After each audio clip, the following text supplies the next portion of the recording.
Great. Welcome everybody to Senate Economic Development, Housing and General Affairs. It is Wednesday, the 13th of May, I think. And we are turning to some bills that we need to get out. This committee is a morning committee. We were supposed to have shut down on Friday last week, and we are functioning because we've actually quite a bit to get out. So today we're going to be looking at our labor bill S 230. Okay.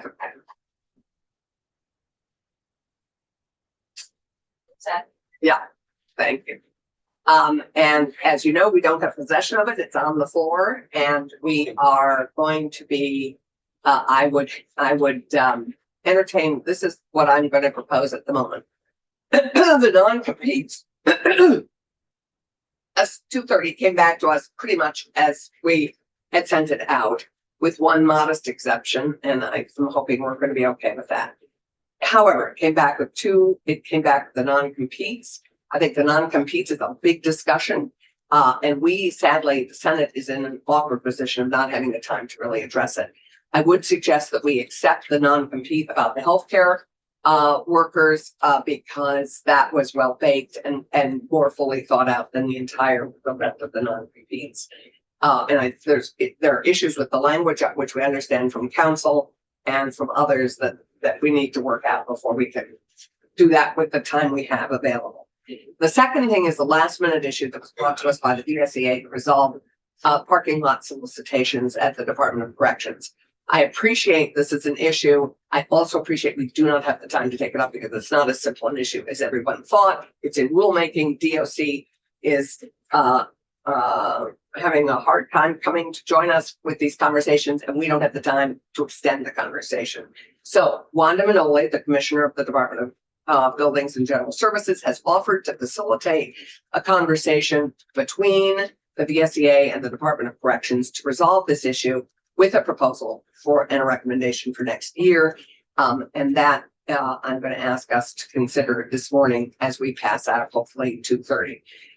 We will, the contract between DOC and DSEA was signed this year, and in 2 years, it's not like this contract's coming up tomorrow. So we are, I think we have time for this conversation, and I really appreciate Wanda picking up the conversation and hopefully moving it forward productively. So with that in mind, we have two amendments to 230 on the floor now that we have, and that we and I'm hoping we can vote out 230 this morning. We also are going to be looking at S 327. There's a lot that's been added to that bill, but I think it's stuff some of it we've already passed, like CPACE. And so I'm hoping that we'll be able to move that forward as well. So without further ado, Sophie, would you be kind enough to look at where we are with 230, because it came back to us here. We have no Phoenixes, so we really need with where we are with 230, and with the two proposals of amendment we just discussed. The non-competes only for healthcare and the facilitated conversation with one. But there is an issue still in 230 that we should resolve. Okay. So Sophie Zidani for the Office of Legislative Counsel. Do you have a preference for which one you want to look at first? No, let's do the healthcare first, and be in agreement on those two pieces maybe, and then move. Okay. Well, let's start with 230 as it left this committee, and what the changes that the House has made. Okay, do that first. Okay. So the House made a couple of amendments. So one was adding in H556, which was to do with elected and appointed municipal officers not being within the definition of an employee for purposes of minimum wage and overtime. So I don't think that was an issue for the committee. Right. That was a new piece. And then there was the second piece that they added was a prohibition on agreements not to compete for non-exempt employees. And then it included the language requested by the Medical Society regarding healthcare providers, which wasn't limited to non-compete. It had some other provisions in there. Right. And based on the requests I received. The First Amendment is dealing with the healthcare providers, and essentially that takes out what was subdivision A, which dealt with non-exempt employees and non-competes, and it just reframed it as being solely a healthcare provider section. So that's the First Amendment. But yeah. actually, in the body of 230, they had added back in self-attestation. Oh, correct. Yes. So I just, given that was an issue for some members of our committee. They took out. So what happened in this committee was this committee had added language around self-attestation being under penalty of perjury. In the House, they took that additional language this committee had added out, and just kept it so that it's the same language. It's consistent with what's in the Parental and Family Leave Act.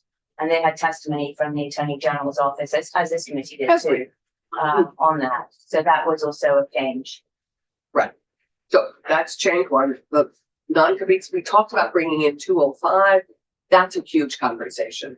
And it was very thorny in the House, as we all know, and it got sent back to committee. I think that given our time frame, non-competes is a big subject and not one we have time for.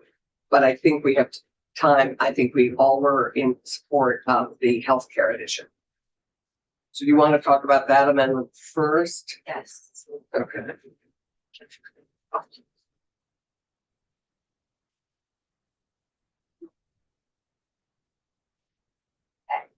So again, this would be a floor amendment, as the committee doesn't have possession of the bill. So I just left open like who would be the senator sponsoring this. Oh, wrong one. Sorry. Back. Yeah.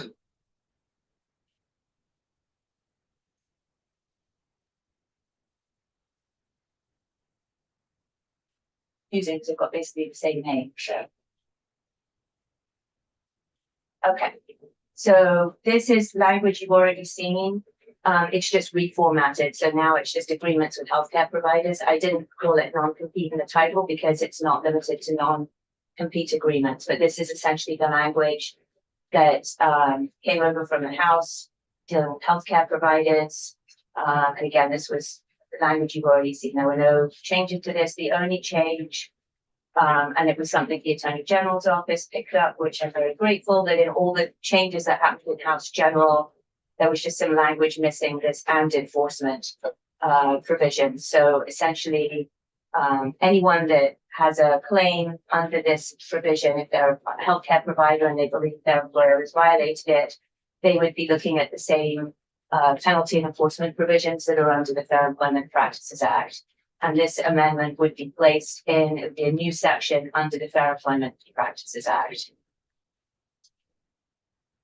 And we discussed this last week, and I think we were all, my understanding is that we were fine with this. Jess, do you want to add anything briefly as we think about this? Vermont Medical Society, Jessa Barnard, very appreciative of this language moving forward. This looks fantastic. Thank you for all of your work on it. Yep. Well, if we had more time to work on all the non-competes, but this was baked enough for us to go forward. And I think, given the language challenges, the other, anyway, committee, where are you feeling? What do you want to go over the second one? I will tell you, Yeah. in the original version, I got good feedback from Rutland Regional Medical Center. Thoughtful on that. feedback, lots of, they weren't 100% supportive. And, but this, I don't have any feedback because this is like 10 minutes old. No, this is what we saw. Oh, so this is, okay. So, This is what we're pulling for healthcare. We're just doing healthcare, not the whole big non-compete for everybody else. okay. It's- Again, though, the initial feedback from them, That's I on this. completely support it. Okay, because they cited a bunch of Supreme Court decisions of a legal precedent. And they said, well, this kind of language is not necessary. We already have precedent. So I'm not, so in summary, I'm not 100% supportive of this. I want to read through it a little better. Get a little Okay, bit more understanding. Okay. And I know we're running out of runway, but this is where we are. Okay. I'll let So others speak. this is the healthcare language they would have looked at. So, Okay, I understand that now. Again, it's only 10 minutes old for me. I I couldn't appreciate compare it. it to the original, but they weren't, you know, regardless of the medical society's, comments a moment ago, they weren't, Rutland Regional wasn't 100% supportive of this, so I'm still hesitating. I've not spoken to Northwestern of my word was out, or any other hospital, for that matter, any other medical provider. Nobody's contacted me about Well, any of this language, but So so then that's good. I think that, take that as a good sign. it's either The non, they're contacting us, Right. not getting any action.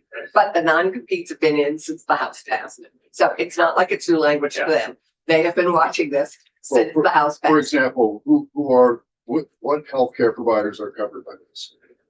From a LNA to an MD, you know, I believe it covers all healthcare providers. And that is, and Jetsa or Sophie, you can expand on what that includes. I think it's everybody. It's very broad, but I will let.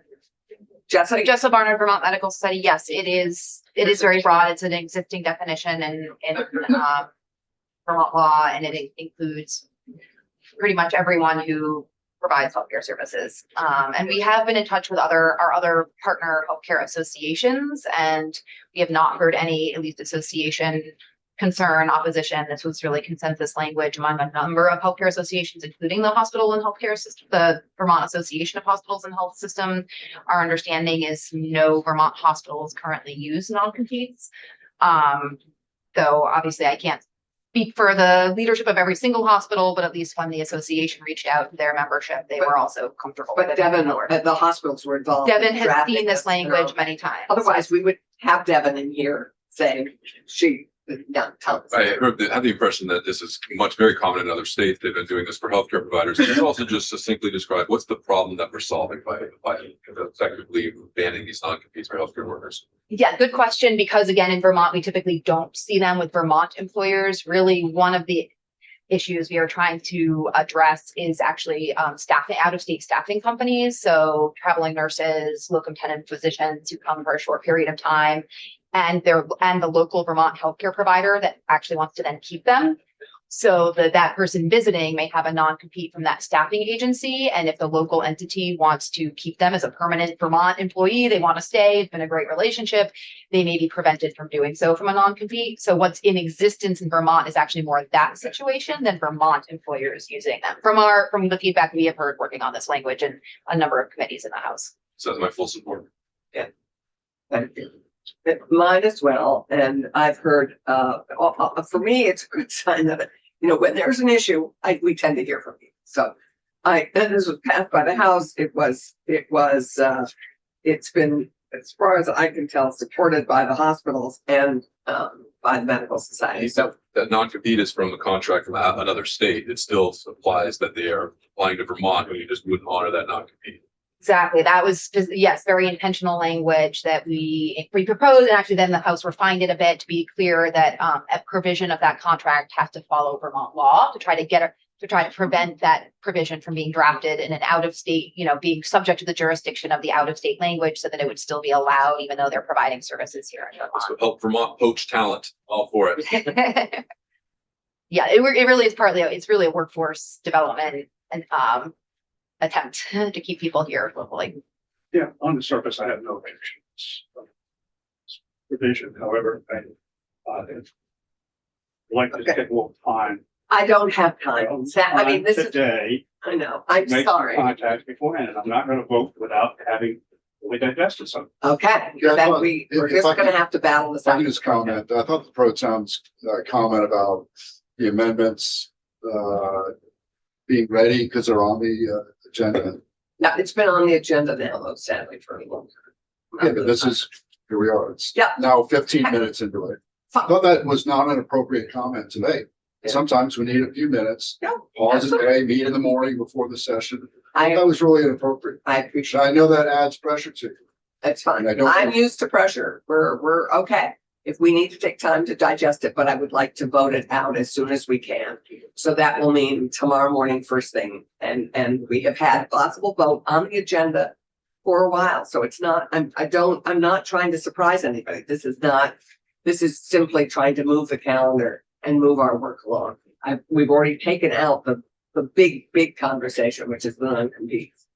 So so this is the first amendment. So what, I'd like to have you then think about the second amendment that we are looking at. We're trying to resolve the issue that the VSEA has brought to us, which I appreciate, but don't have time for the full discussion that I know they would like us to have. So Sophie, would you be So you kind can get all of them.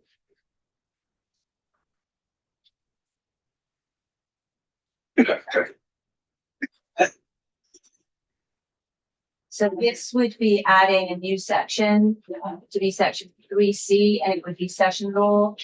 And this would provide that on or before January 1, 2027, the Commissioner of Corrections or designee would meet with representatives of the VSEA to develop a proposal governing permissible and impermissible solicitation in parking lots at the Department of Corrections facilities, the consideration by the Secretary of Administration and the Commissioner of Buildings and General Services shall coordinate the meetings and provide assistance as appropriate. So the current facilities policies for state facilities is under the Agency of Administration. The Commissioner of Buildings and General Services is in charge primarily, but there was a carve out in the current facilities rule, the Department of Correction. So that's why those are the entities that are named in that proposed amendment. And was done by rule. There was a carve out when this rule was made. We don't even know when it It was. was 1999 to 1999. January of 2000. May I ask a question? Yeah, sure. So I'm not against this language. It seems to be threading the middle. Do you know if right now the Commissioner of Corrections has the authority to change and set policy over the parking lots and what can be done? Yes. They do Yeah, have that. they do. Okay. And they have not so far been willing to come and testify. We don't, sadly, we're running, as David says, out of runway. So this was Wanda offered to facilitate this conversation. And I thought this is a great way to move this forward. We are appreciative of VSEA's interest and concern in this matter. And I would like very much to help them resolve it. And this was the most productive way I thought we could do this at this moment, because it will involve more. It's not just a simple little thing. So like a soft glove approach rather than a. Yeah, I mean, in a productive approach, I hope it will resolve the issue. So that's I'm fine with this. this piece, I would ask you also to consider.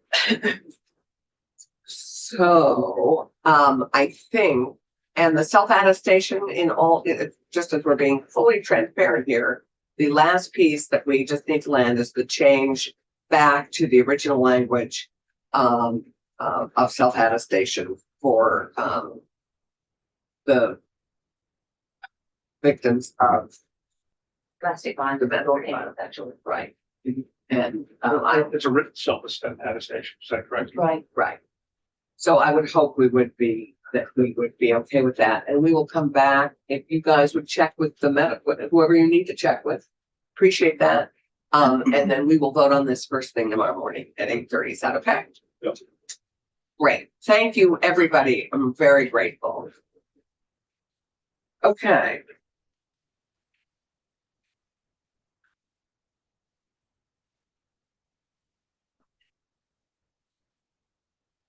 So, Sophie, thank you. And we will, Rick, would you be kind enough to join us? Hi, Ellen. So let's go on to either she can start or I can probably get through everything 5-10 minutes. Yeah, why don't you start us, Rick? Thomas doesn't have to leave, which is great. So he's here for the seat-based conversation.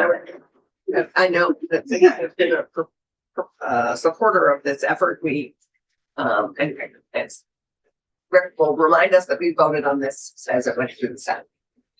Jamie, there is a chair. If you want to use it, Yeah, I you're don't welcome. Lots of voting. Yeah. We're so kind. Thanks, John. Okay, so 327, I think on your desk, you have a side by side. And I think we also have a new copy of it. Is that correct? 327? Yes, Yeah, the House proposal of amendments. right. We have a House proposal amendment, which is in the calendar. Again, we don't have possession of it.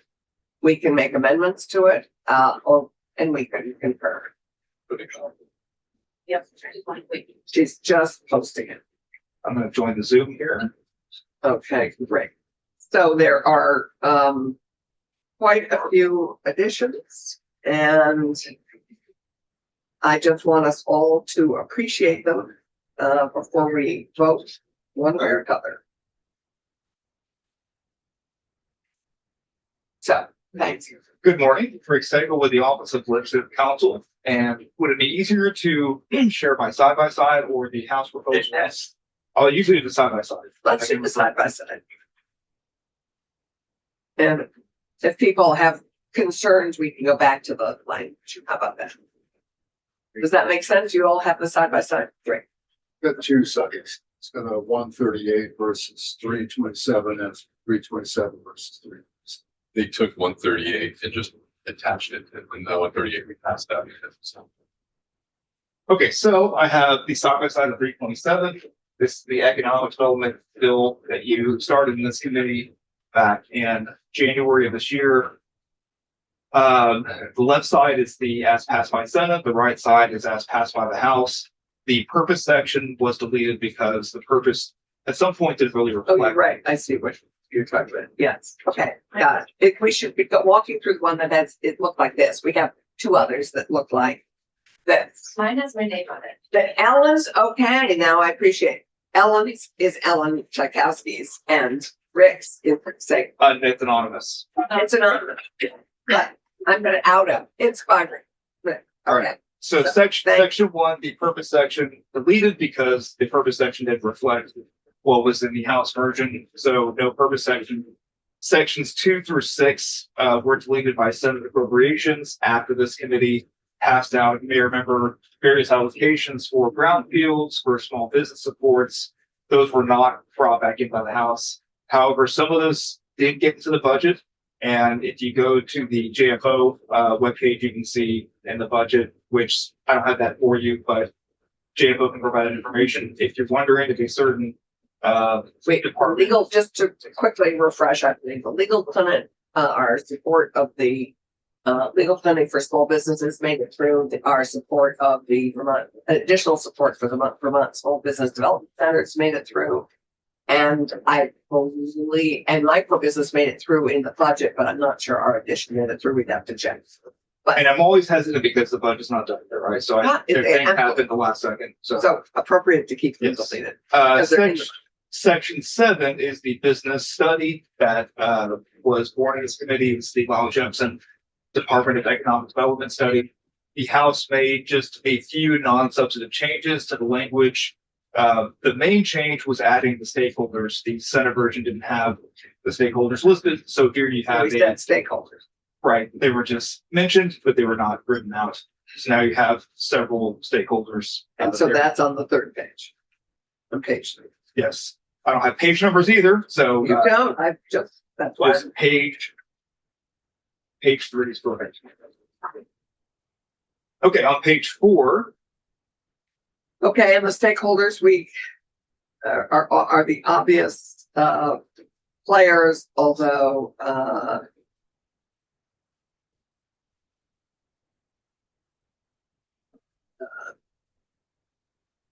yeah, what would you hope? Yeah, we'd hope they ask them. Anyway, so they could expand, they could expand. They Right. These are stay, Exactly. the legislature recommended stakeholders. Exactly. Section 8 was actually in this committee reported out, but then appropriations removed. This is the Convention Center Task Force, the addition of the 2 members. Right. It was brought back by House Commerce. The only, I think, difference between what you all recommended, what the House recommended, was extending the deadline of the task force into July 2027 instead of December 2026, and allowing them to meet unlimited times, however, reimbursed to 14 times only. That number 14 didn't change from what you all recommended. Okay. So where does the funding sit now? Said it was pulled. And then Ways and Means tried to put it back, but the funding is still in flux. Oh, I think we're fine on the task force. I think we're fine on task forces unless. Health appropriations approved it, so Yeah, I imagine they have some. I'm sure we're okay. But we'll follow, but I don't think it was a source of major debate. It was on. Section 9, the veggie sunset, has, again, remained repealed, no change. So veggie will continue to be able to accept applications, or Pepsi will be able to accept veggie applications. The one addition to veggie is that section 9A, which was not in the Senate version. Section 9A amends the annual program cap of veggie. So currently, they can accept, subdivision 2 is the important number there, $10 million per year for final approval. So that number would decrease to 5 million.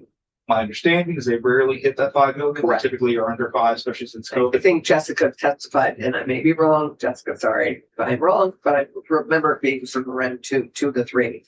If they hit above the 5 million cap, we can revisit it next year. And But I think this is reasonable. JFC, the Joint Fiscal Committee, can increase it to 5 as well if they get a request from the government. Exactly. So they can increase it to 10 if they. So who can increase it? So the Joint- governor joint- requests joint fiscal. Yeah, that's right. Approves the increase. Right.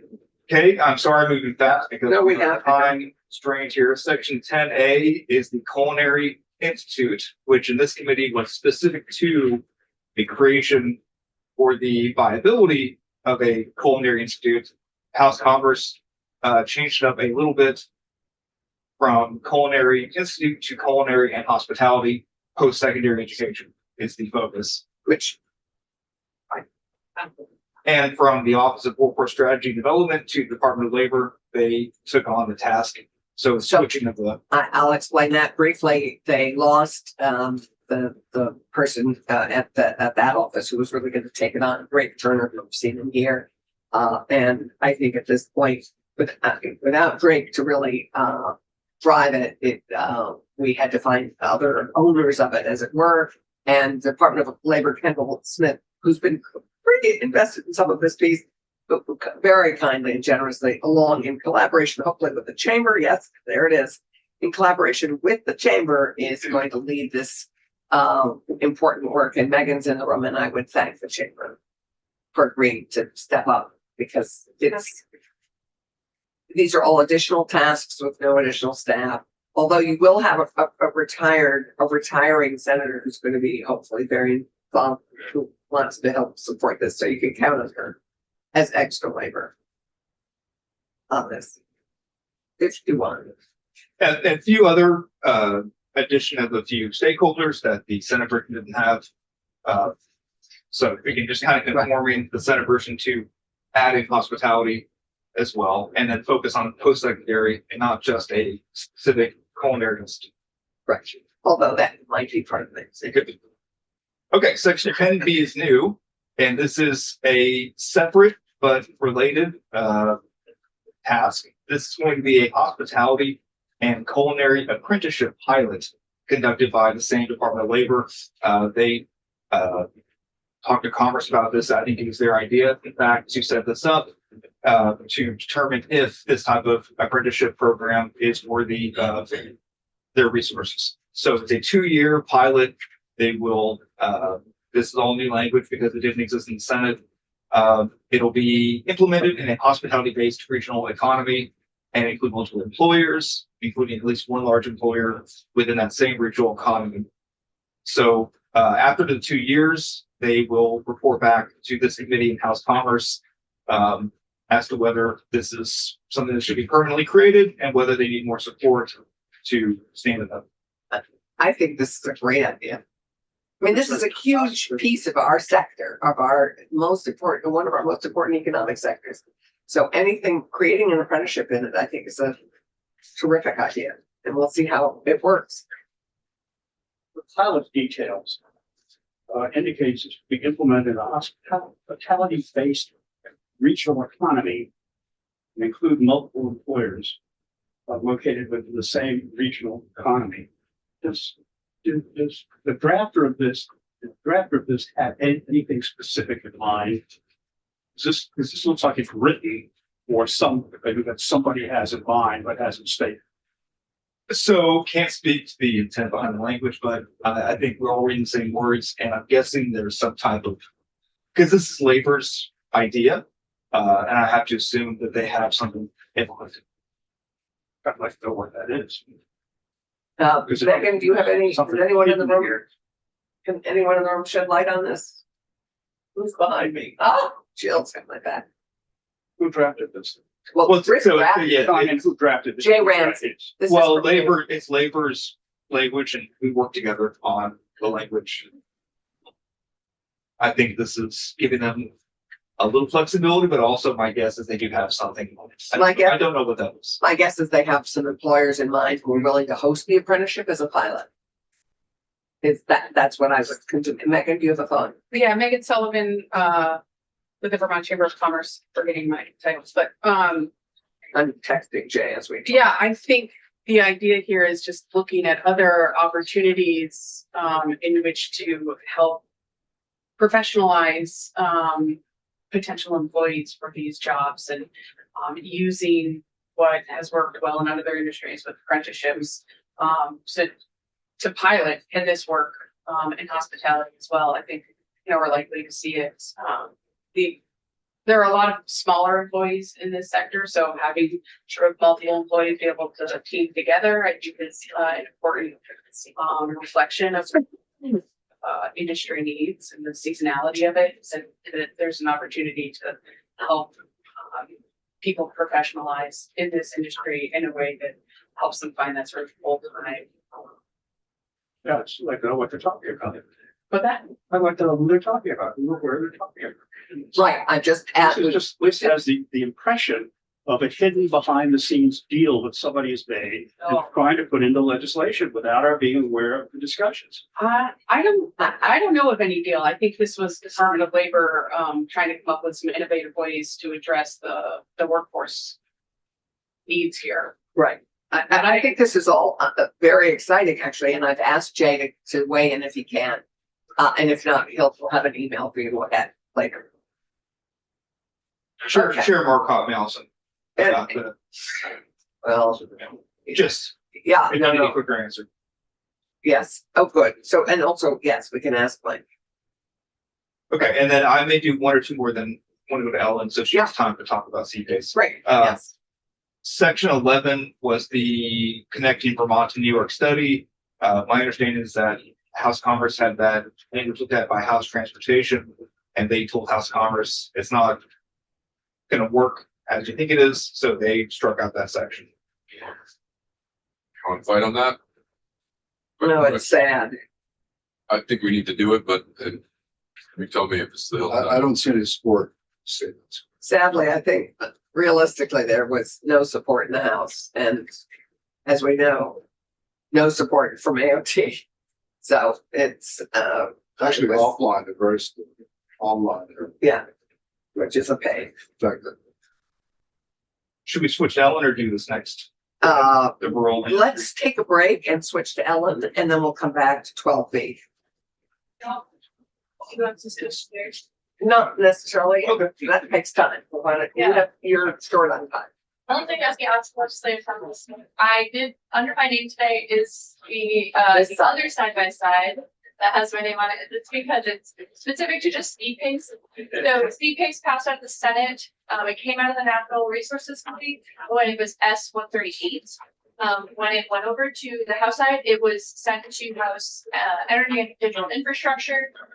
We took testimony and worked on it, but then passed it to House Commerce to add to S-327.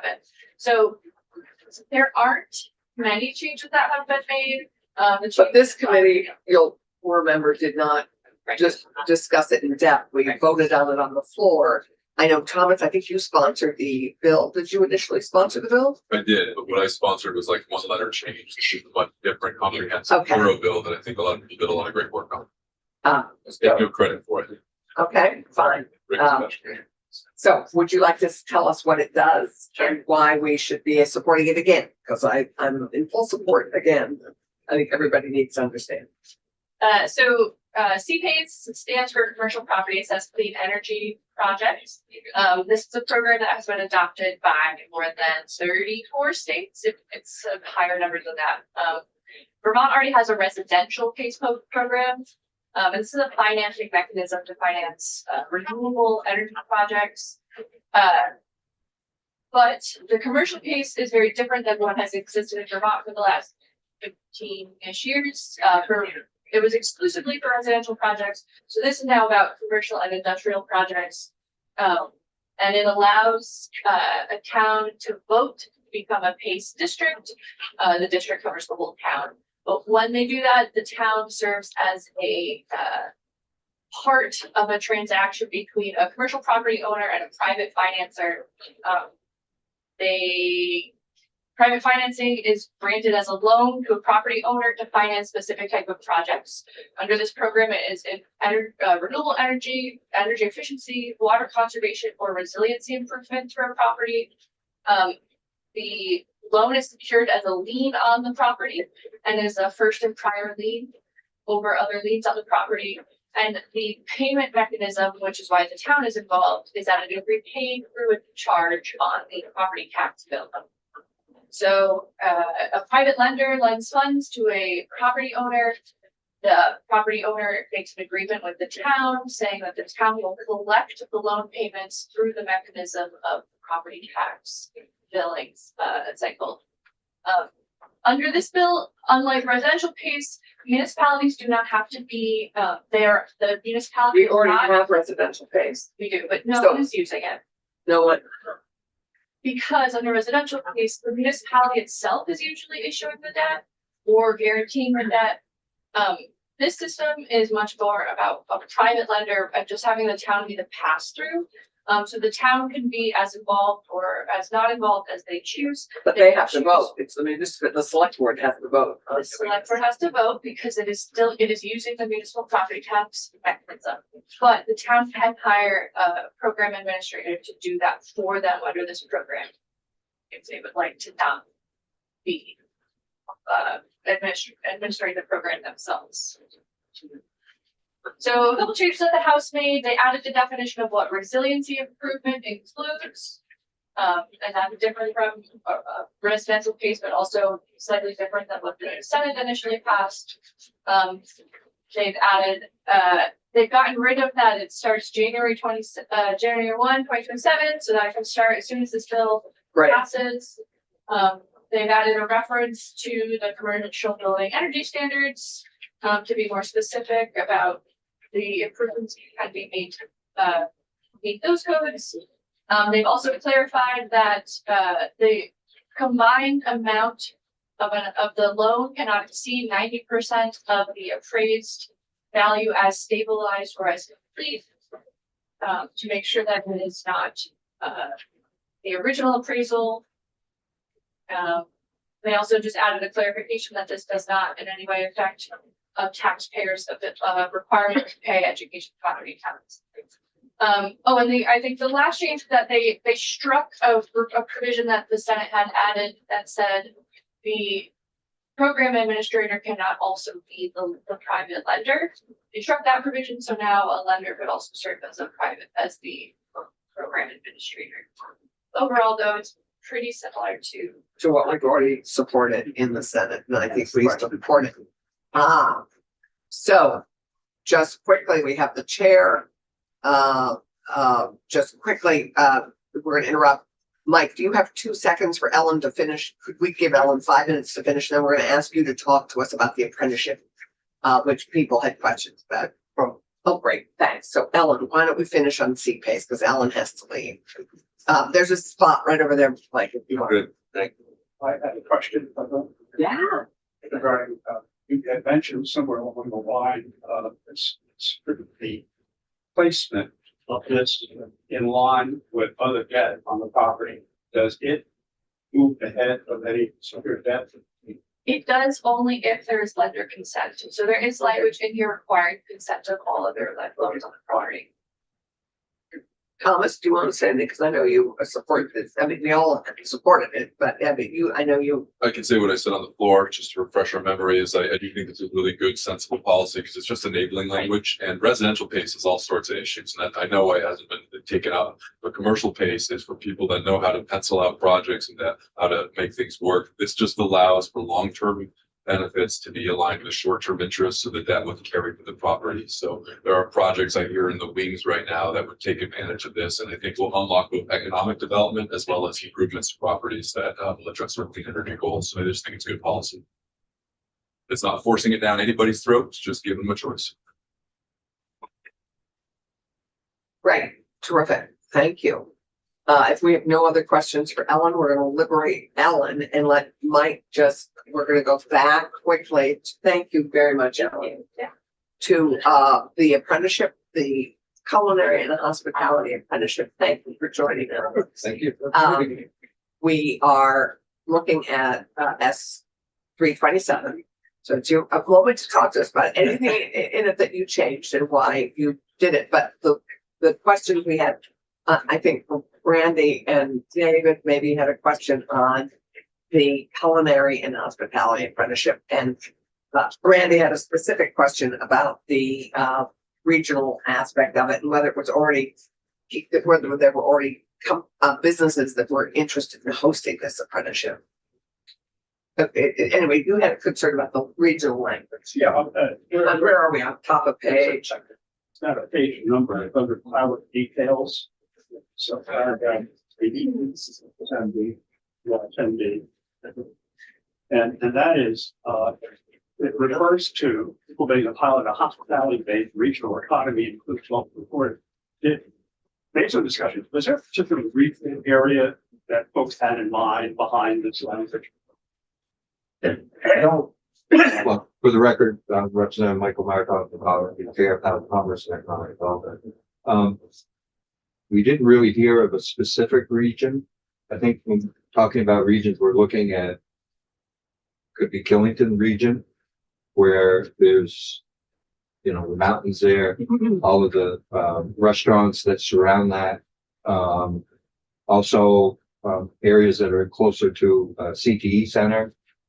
So those are, I think that's the regions that were contemplated. Were there more than For the one pilot. region and there was It could be. discussion? Well, Sure, yeah. that's what I'm really interested in, or whether or not this is targeted at something specific, just not just all of the detail. No, not that I'm aware of. I know they use the example, the example of Killington, but whether or not that's a region that they're looking at, I don't know. Well, yeah, it makes sense to look at a region that's served with a CTE program that Right. has culinary already. Yes. And as we know, Stafford has a very strong culinary program. Yes. Anything else? Any other questions on the apprenticeship? Great. Jay Ramsey was out of town, so thank you for stepping in. Anything else you want to add to about 327? Is there any other questions?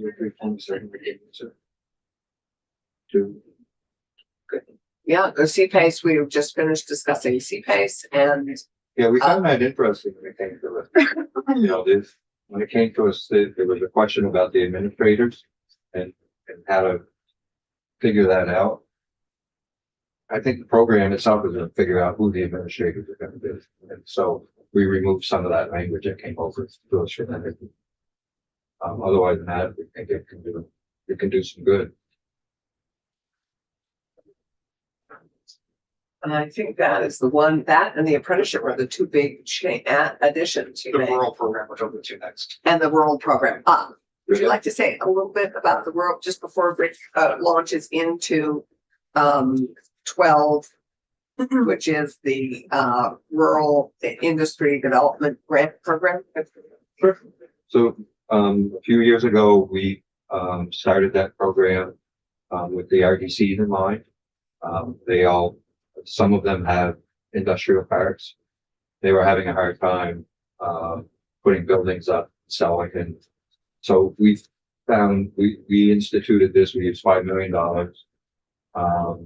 where it would be they would have to find 8% of the funding. We would provide 20%, which didn't have to be paid back unless they sold the property. So it was kind of a revolving loan fund and kind of not a revolving fund. So about 2.5 million of those dollars have been spent or encumbered. The Department of Economic Development came to me, and spoke with me about changing the program and making it, 50% and turning it into a grant. We had discussions and so that's what you'll see in the proposal.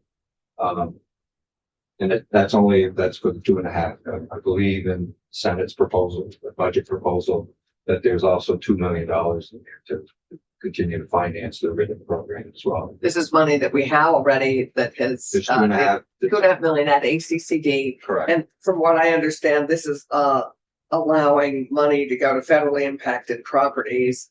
Newport being one of them, Montpelier, the post office being one of them. That's another piece. Yeah.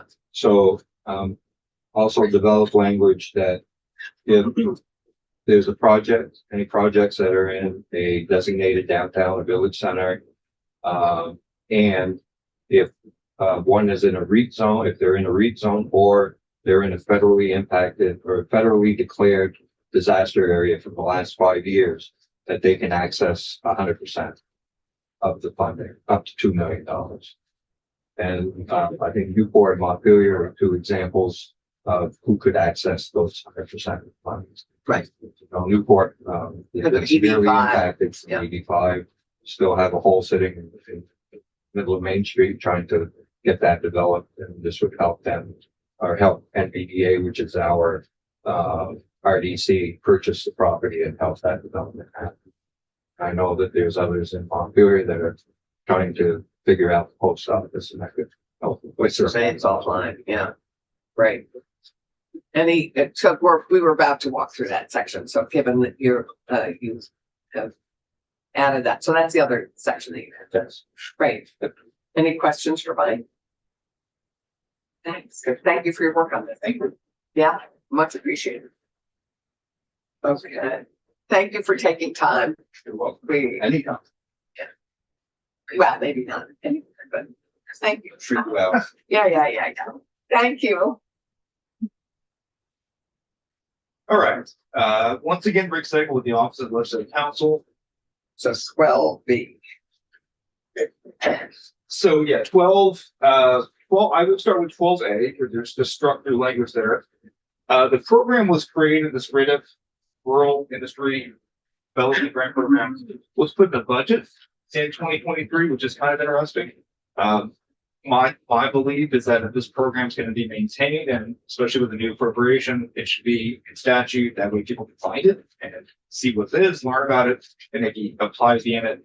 So 12A is a strike through of the budget language. 12B is basically copying and pasting to some extent that budget language and putting it into Title 10 in the statute. As Chair Marcotte said, there are a few changes from the budget language, importantly allowing a residential application if it's federally impacted. That's the limitation there. Otherwise, it's still going to have to be commercial. The other change, major change, if you go to, I don't have page numbers, but the subsection E and F, the awards and the amount of the awards. Currently, it's up to $1 million or 20% of your total project cost. That's the lesser of those two. So this bill keeps the 1 million, but increases it to 50%. So your award will be either 1 million, the lesser of 1 million, or 50% of your total project cost. However, if you have, as Chair Marcotte said, one of these downtown development district properties or REIT zones or a federally declared disaster area, you can get up to 2 million for your award. It's up to the Secretary of ACCD to make that determination. The other change, 12C, is explaining to everybody what this bill is doing by striking through the session law, the budget language. It's not deleting the program, it is recreating it. People who have applied and gotten the award, their award still lives on, even though the program is being shifted to this option. So that's a very quick summary of what 12A and 12B and 12C. Questions? So No, I think it looks like this money could actually now roll out and help Newport and Montpelier and or places, major areas that are in need and projects that are in need, where we've had that money locked up. This, I think, will hopefully enable them to use this in a productive fashion, which will benefit all of those communities. I'm generally fine with S 327. I don't know if there's any hangups left. I think the hangups are on S 230. Don't want to fight for 22A. I'm ready to straw poll this thing. there are a couple more sections. Yeah, that's right. After the I'll just finish. I would love, I would love, Doesn't feel ready to struggle. I would love to be finished, but I do want to make sure you all know it's in the Yeah. in the bill for a straw poll. 13A is, I wish Mike had left, but this is the nickel rounding. Oh, geez, yes, I forgot. I can explain it. This was a House bill that got put into this economic development bill. So high level, it's a retailer for the state is allowed to use this method of rounding. This is in the wake of our losing pennies. Yes. So with pennies going out of circulation. Right. And not being reproduced, so they'll still circulate, but they're. This is a combination of consumer protection, also retailer protection, so they can put a sign that says if the final total ends in a 1, 2, or 6 or 7, it's rounded down to the nearest 5. If it's 3 cents, 4 cents, 8 cents, 9 cents, it's rounded up to the nearest 5. So divisible by 5. Make sure that's clear. And that's to ensure that a business doesn't always have an end in a certain number, like above 5, so it goes up, or below 5, so it goes down. That's why it's kind of a random, those numbers are random. It's a May, does not affect taxes. I didn't draft the original bill, Cameron did, but it's pretty straightforward. Any good questions I can try to answer.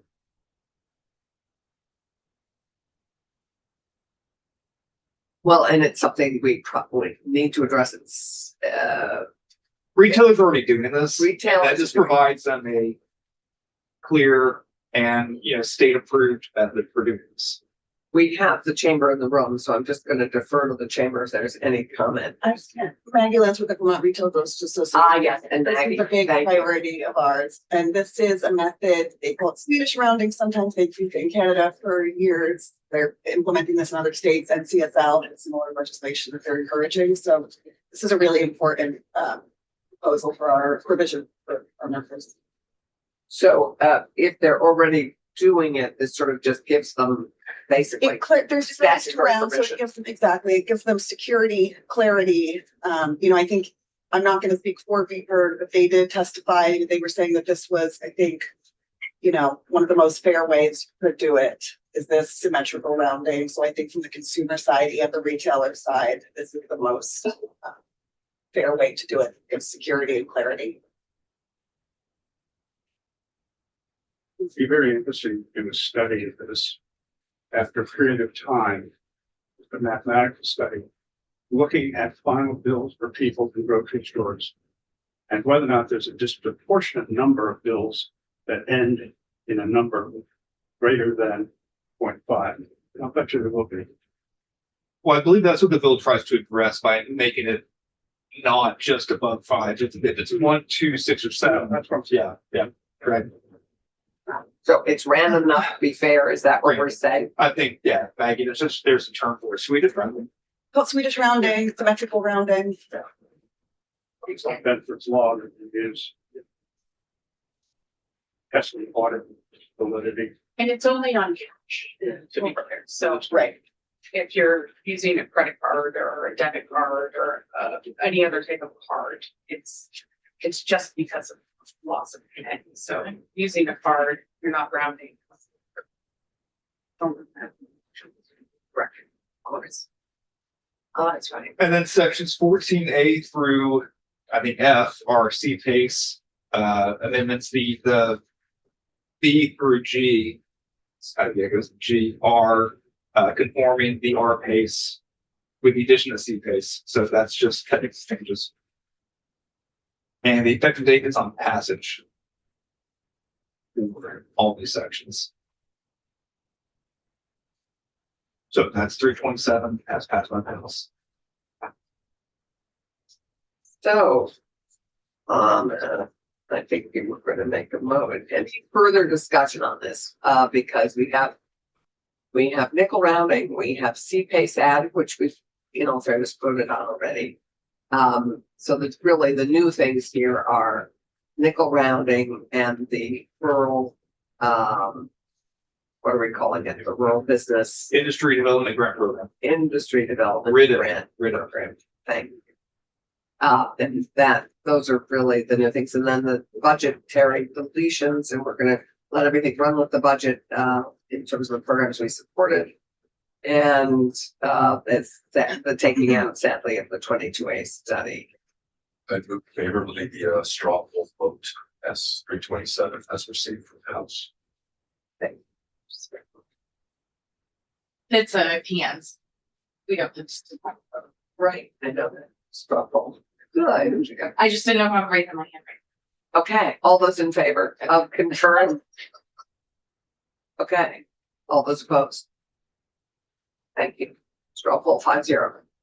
Great. Thomas, would you like to just speak to the C-PACE part when we get to it? We'll either do it today or tomorrow. What? It's on the calendar for today. I know, but 2:30 is on the calendar also, so we could, But we don't want to pass over this. right. So we will concur, and, we'll mention, and we'll just chat before we go on the floor. Okay, so, I think I'm done for the day. yeah, right. So, we have, of the last bills, we have from crossover, the sort of last crossover bills before we address our bills that are coming down back. We have 2 bills left. We're gonna vote on 2:30 tomorrow morning. Well, after David and Randy and the rest of us think about it any further, the hospital, the non-compete that involves the healthcare workers. So we have 2:30 to vote on tomorrow, and we have H 211, the data broker bill, and S 71. At the and so I would like us. What happened to landlord tenant? Oh, and landlord tenant, which we are discussing tomorrow. We have a full morning on landlord tenant after we vote out at 2:30. So we will have a new draft for us to look at that's incorporated the discussions so far. And we will be doing that tomorrow, and whatever else we need to clean up on Friday.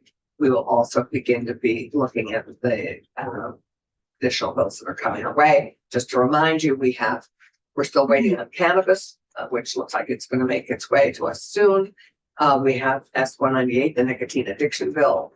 We have cannabis, and we have Could we like put a visual list somewhere? I have my list. Okay. Well, I mean, we have nicotine, we have cannabis, and we have housing. So in addition to landlord tenant.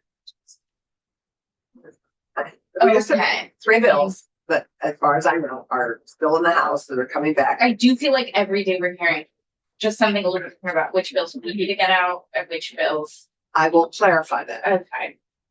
I'm a visual person, so when Well, it keeps fine, changing I every know. day, I'm not. We're not, nothing's changing. We are trying to work through, the top priority is to work through the bills that came to us after crossover that we have not looked at all. Then the second priority is to review the bills that are our bills generated in here that went to the House and that are coming back to us. So H 211 was a crossover bill. I guess I would describe them as crossover versus Senate originated bills. These are crossover bills. This is the data broker bill. And we've had proposals of amendment to change to 11. I would say I would like to agree on where we are with 211 before we go into the discussion of S71. There's a proposal to add 71, S71 to the data broker bill with the updates from Connecticut.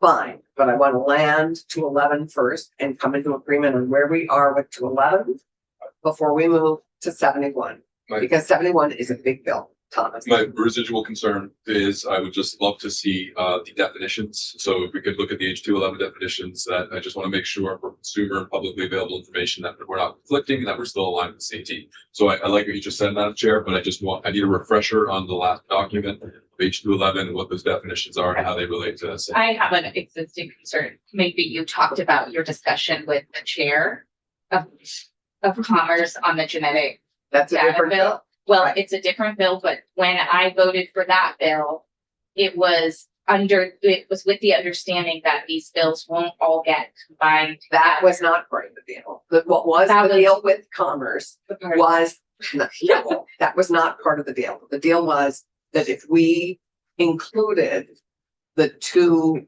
month cure period, that they would not ask for a committee of conference. They are trying to figure out what they're wanting to do, and they are there, but it's with them. They're, they've heard us loud and clear on that. This bill is separate, and this bill, as we all know, they are working on S71. I think there are concerns in this committee that S71 will be changed considerably. And so this is an attempt to sort of call the question on it and send back S71. I am going to repeat on the record that 2 years ago, understandings and agreements kept changing on us hour by hour. And I am not comfortable voting anything else out without a very clear understanding of where we're going in the last week of bill discussions. Last week, as we all know, is clear as mud. So I have, you can't not do things because of something we don't know. I can't Yes, tell you you what's going to happen. I can't tell you what's going to happen because it hasn't happened yet. We could certainly have the conversations, but as we all know, the end of session has a life of its own. Unfortunately, it's my least favorite time of the year because of that. But we have a bill that is in front of us. I need to appreciate know that they have confirmed our draft on genetic data privacy, which they should be able to do. Well, I don't know what Mike has on it. If they've heard loud and clear what we're saying, They have heard loud and clear. then we should have that bill done today. It's not I don't chair that committee. Right, but that's the unknown that should be known today. That is Before known. we It's send anything else back to them. fine. I can't answer that because I don't chair that committee and You chair this committee. I know. And He does not. if you want us to be able to have this discussion, No, you have to we're know having how the we're conversation. operating in good faith with House Congress. Fine. We're operating on 639 in good faith with Robert at the They moment. need to be able to get it out today. I'm sorry, we can't dictate that. We cannot dictate that to them. I can't take a vote on this bill until we know I'm not if you're asking all you getting to. combined. I'm asking us to come into agreement on where we are with H 211. That is what I'm asking. We have made 4 big compromises. We have exempted the GLBA. We have exempted the Privacy Protection Act. We have exempted the Fair Credit Reporting, and we've exempted the Education Clearinghouse piece. The definitions have been aligned by Rick in the kids code, and I believe the definitions are aligned now with our work comments. I have a question And about so that. that is to Rick. And this is 2.3. So I have 2.4 and I'll explain the differences between 2.4 and 2.3. So Rick Salegan, Office of Legislative Counsel. 211. Do you want to speak to the definitions first or where should I begin? Can you just explain?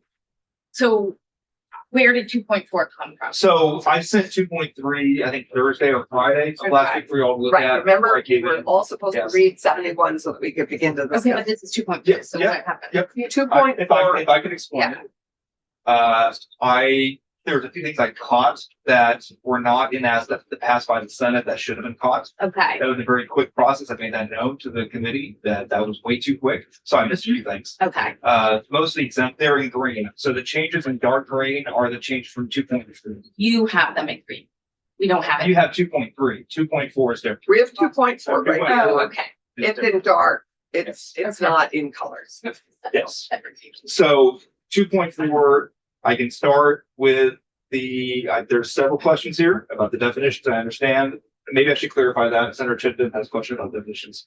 I think you want different things, and I think we need to figure out what the committee wants. So currently, H211 has passed by the House. The definitions of that 211 align with what is currently under Vermont law, under Kids Code, and eventually if genetic data privacy passes with that law. It does not match the Connecticut 2025 definitions of not all of them, but the PAI,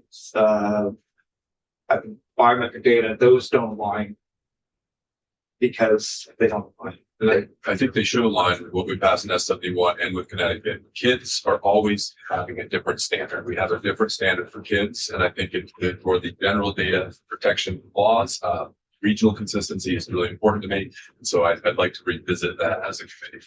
So that's not in dark green somewhere. That has not been changed. Yeah, because it hasn't changed. That's Okay. this discussion. Yes, there's not been a request from the committee chair to change the definitions. Correct. I feel like we have made 4 major concessions, and 5th is including S71.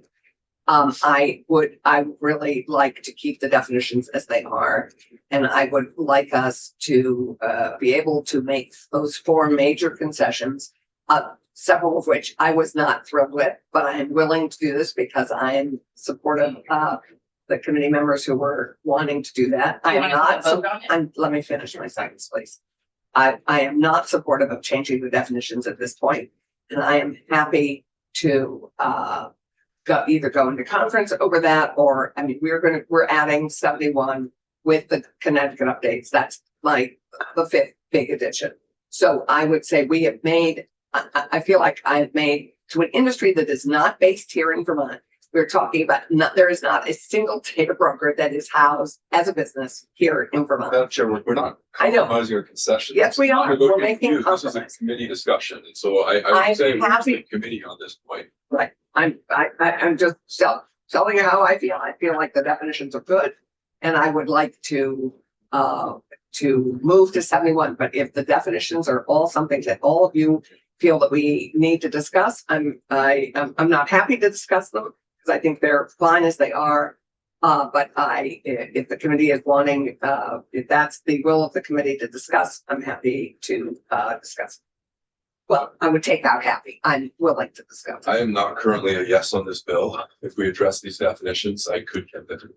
I'm not taking up S71 until we're a yes on H211. So if that is what it takes for us to discuss it, I don't know how Randy and David feel. That's really the same way. So okay, so David, I'm listening.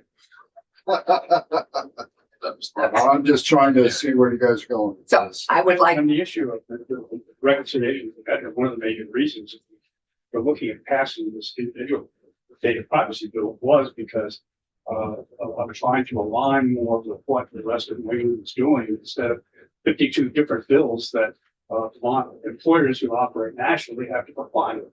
That's the first step along those lines. this is data brokers, not, yeah.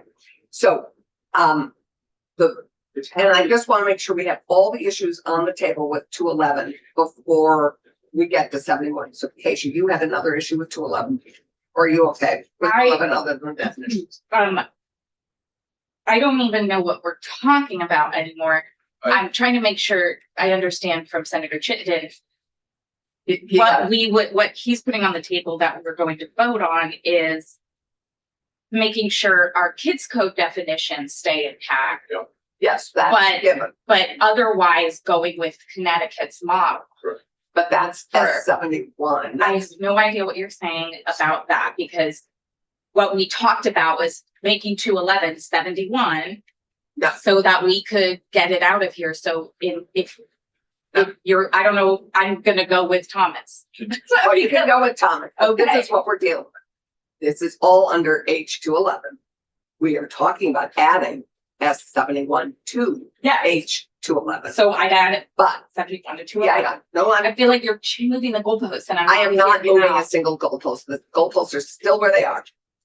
Thomas, before we get to S 71, I said I'd like to land H 211 first before we move to S I don't know 71. what that means. I That thought we means- were putting 71 and 211. Bring up the definitions in each of them. We are. You have a definition in 211 that you would like us to review. On consumers. and I'm willing to people. look at that. That comes from 71. And that's what we agreed to, was We're 71. not getting to 71 until we finish on 211. So what I would like to do is try to align H11's definitions with S 71. I'm only willing to align the one you want to align because I'm not sure they're all the same.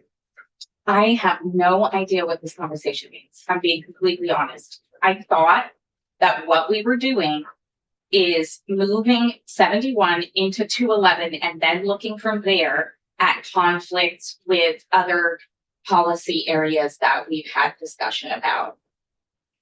We don't have time to do that, probably. We I have thought that's time- what we we were have doing. time to add S 71 with the Connecticut updates, which is what we talked about. I To don't, 211, adding it to 211, correct. that's what we're talking about. It doesn't necessarily mean integrating the whole bill into 211. Then I can't, I just don't even I mean, understand. how our we're having this legislative discussion. council, Rick, help me here because my understanding is there are two separate bills that we are adding something to. I am not sure that we're going to go changing all of H 211 other than perhaps one definition to, I mean, This makes zero sense. I'm sorry. I don't know how much more clear I could be. I thought what we were doing was looking at a draft of whichever bill is the vehicle, but it was 71 with the updates and maybe some policy discussions about kids code. no, But what I had agreed this to is a do. whole different is- conversation. No, it's not. It's the same conversation. We had agreed to do two H 211 and add S 71 to it. This is that is adding it to it. It's not integrating 71 into 211. That was not my understanding. That was my Well, intention and request. Because I don't like. no, that your intention was to add, you said, I don't know what your intention was, but your request, as I understood it, was to add 71 with the Connecticut updates to 211. Sent you an email. I'm gonna see what I said. We have 5 minutes. No, we have. So we should either take a vote on these things because it sounds like Thomas is following very closely No, the no, conflict. And I'm going to vote with Thomas on where there's conflict between Just 211 and ask a question, 71. if I might.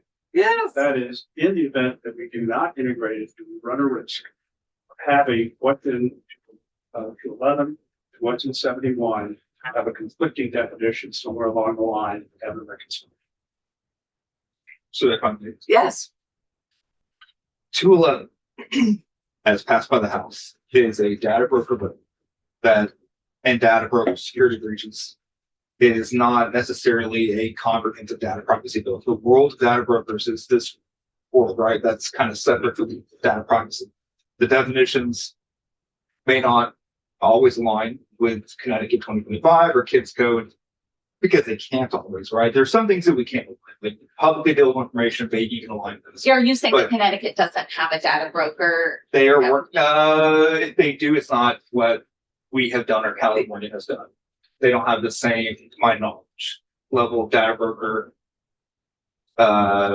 registration or deletions that Vermont is suggesting. Okay, and are we trying to align with California's definition of biometric data, et cetera? Yes and no. So again, I would ask, are we talking about the data broker bill or the comprehensive data privacy?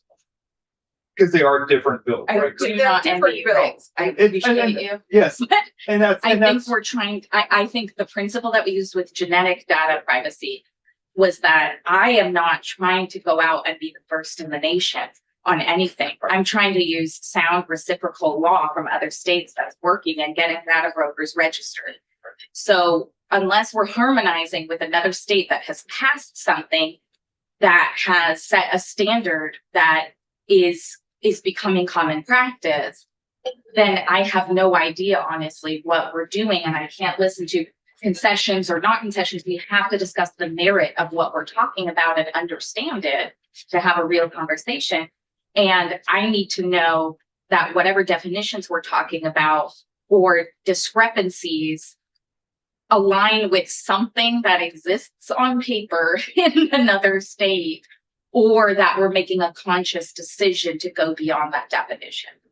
So my email on May 1st regarding this specifically says, I'm asking Rick to draft H211 components integrated into S71 language to achieve better definitional consistency and readability for those abiding by the statute, with a focus on aligning 211 approaches with that S71 as that by the Senate. So I- That's what I'm supportive of. I hear That's what I you. would vote out of this committee. So I had not appreciated the integration. I thought you meant adding it to 71.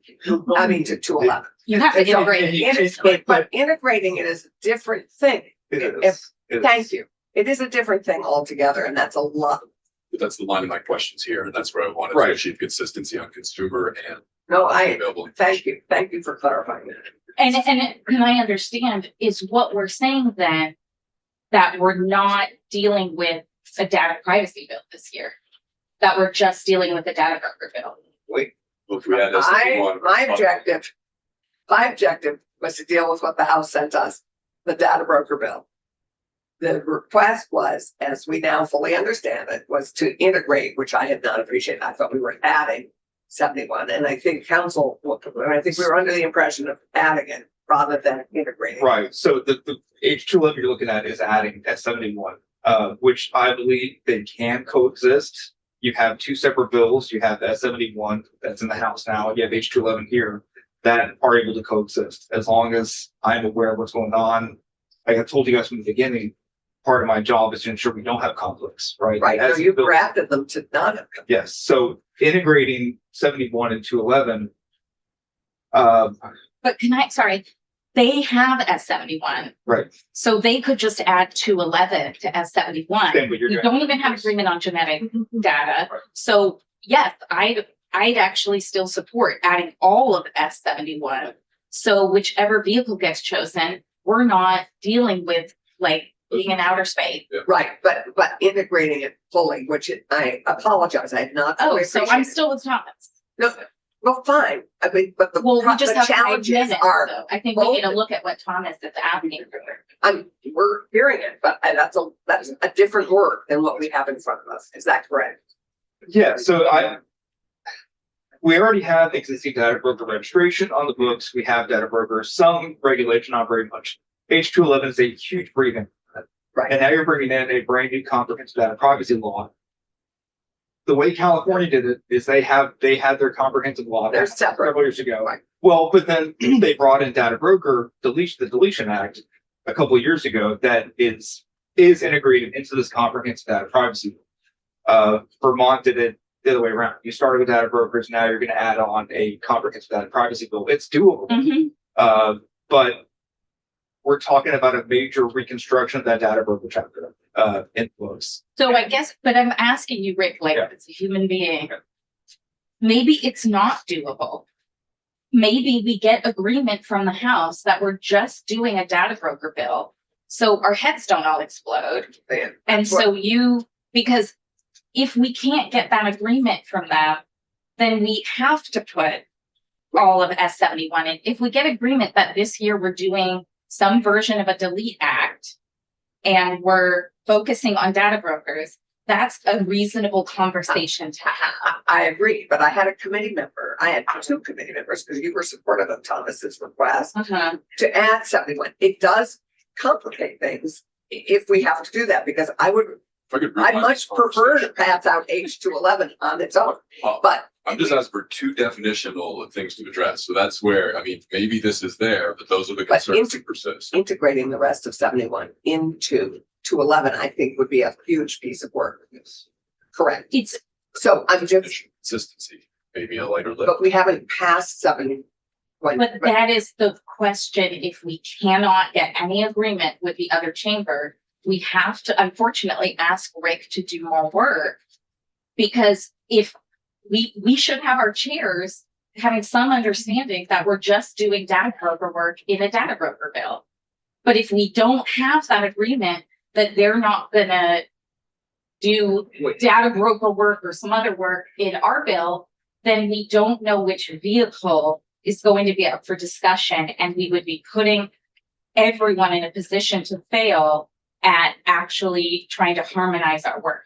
I would be happy to find agreement that we're just focusing on data broker language for the rest of the session.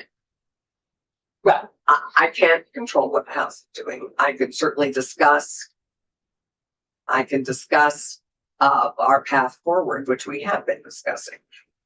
They're very aware that we had a proposal to add 71. My understanding was we were adding 71, not integrating it. So that is a different conversation, which I need to have with them. I would be delighted to just do the data broker bill and not have to go through integrating this, because it's a huge amount of work for Rick, who's already doing a huge amount of work for them already with F71 as it is. I think what I hear you saying is that I would like all three pieces to move separately. I would like to have agreement on 639 going forward. I would like to have the data broker bill. In an ideal world, I'd love to have the data broker bill build on our first in the nation data broker bill many years ago. Be happy to do that. But then we have to be willing to see and weigh what's coming to us in S71 from the House. So I would say we would be treating that as a bill that will be coming to us hopefully by the end of this week. If I may, maybe integrating is the larger task. Aligning definitions is what I'm looking for to get to yes and H211. So if we could get the H211 definition aligned with what's in X71, that's what I think is still important to do for region consistency. On the ones that are appropriate, So- because there are some additional definitions that don't have to do with. There's probably less than 5 that would apply to both, because again, data broker's different world, you know, the definition of sale might be different. I have to look at it. Because right now they're all in my head, but I could email the committee a chart of the applicable definitions between 211 as passed by the House, Connecticut 2025, and then you can look at that. And then tomorrow, Could we do that and then look at Yeah, it's a that? good first step, but it's also, though, there's gonna be a need to know, do the definitions have any implications about how our new bill protected brokers is in fact working? yes, Yeah, And that again is something that has to be done before we pass it. I have not even talked about S71. So I'm very concerned about what's happening here. And this is the same thing that happened in institutions last year. I warned the committee, you're doing it for the last second. I had not explained what's in the bill. You all have no idea what is in Connecticut 2025. And so it's, to me, very, very, we're treacherous grounds, what we're doing. I agree. And So, and I- Connecticut bill hasn't actually been fully tested, so we don't Right. really have anything to judge whether or not it's working as intended. There are several, you can look up several resources to determine what Connecticut did, and you can learn it. But I don't have time to explain to you all what you all are doing. Yeah. So I to can't me, help that it's a little bit of deja vu. Yeah. In defense of the Senate, we passed this bill as one of the first bills last year, and it's been sitting over there until now. So I don't we did. disagree. What is doable? From Rick, what is doable for you right now? So what, like I said, it's showing you the definitions of H211 as passed by the House, S71 Connecticut, the applicable ones, right? Like The applicable PAI, yeah, that would be applicable to 211. something, sale data, yeah, the ones that I So think let's do that are on gonna be Friday. in conflict that could actually matter. I have the- Let's look at aligning those, and that's doable for you. Yeah. Okay, I have a yield conflict with yield candidate conference. all morning.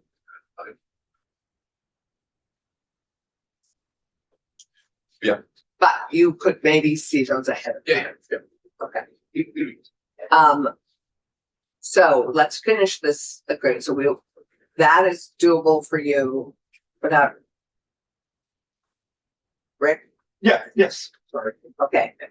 Then I will chat with the chair of Congress and we will discuss 71, whether we keep it here or whether we have time so that we can actually review what they've done in the House here in our committee.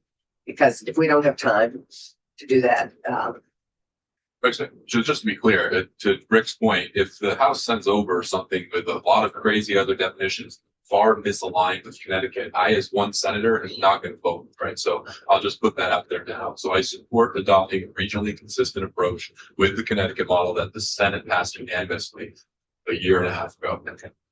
so let's if we're look either at, gonna end with nothing or something like that, and I think that is a heck of a lot better to start from next year than nothing. I don't disagree. I don't disagree. So let's look at those, Friday, and we will, keep them at the moment, try and keep 211 on its own. And we'll discuss 71, with the chair and the path forward. So let me, hold on, so you want to keep 211 I think, with the definition alignment and keep data privacy, I think, take 71 away from. yeah, I don't know if I'm there. Yeah, I'm gonna suggest we Yeah. put 211 back on the wall until we know what is even happening in House Conference. I'm hesitant to move to 11 and That's agreement. not my, we are dealing with, it's the last bill we've got to deal, I mean, it's this and We don't have to 772. do anything. We already said that, I think. Well, then you're gonna have it attached elsewhere and you're gonna end up with the cluster mess that you are trying to avoid. So just if we control 211, it will be better than I think we have other bills to get out that's, before we we're touch. working this. on getting those out as well. Wasn't. Thank you, everybody. We're being called to the floor.